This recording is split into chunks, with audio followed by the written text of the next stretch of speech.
kita melihat ibu-ibu dengan antusias yang luar biasa. Tapi ada satu hal yang aku agak sedikit menggelitik dengan produk-produk mereka. Ibu Nonsewu ini produk apa, Ibu?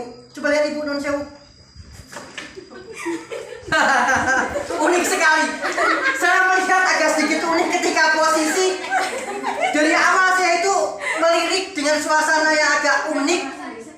Sebelumnya lihat apakah ini itu underrok, apakah ini tas. Tapi aku lihat antara rok dengan tas. Tapi ternyata tas dibikin underrok. Underrok yang dibikin tas ternyata.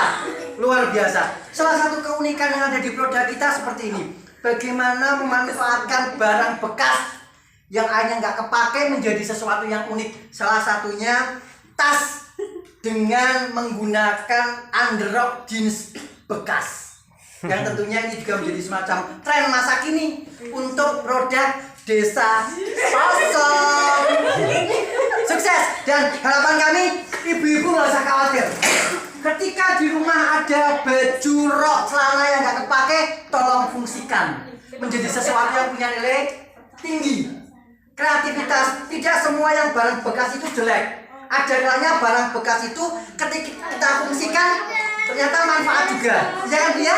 Oke, mudah-mudahan apa yang kita dampingi lewat kegiatan peningkatan kapasitas masyarakat melalui penggerak swadaya masyarakat kami ARI akan bisa membantu mewujudkan kemandirian masyarakat menjadi masyarakat yang tangguh, masyarakat yang mandiri beserta BUMDes, badan usaha milik desa yang tentu akan kita kawal sehingga ke depan desa bisa lebih mandiri dan berjaya. ARI Penggerak Swadaya Masyarakat Kabupaten Batang, Bismillahirrahmanirrahim, Kabupaten Batang beserta pemerintah Desa Kosong siap mewujudkan 1000 pemuda wirausaha. Sukses! Assalamualaikum warahmatullahi wabarakatuh.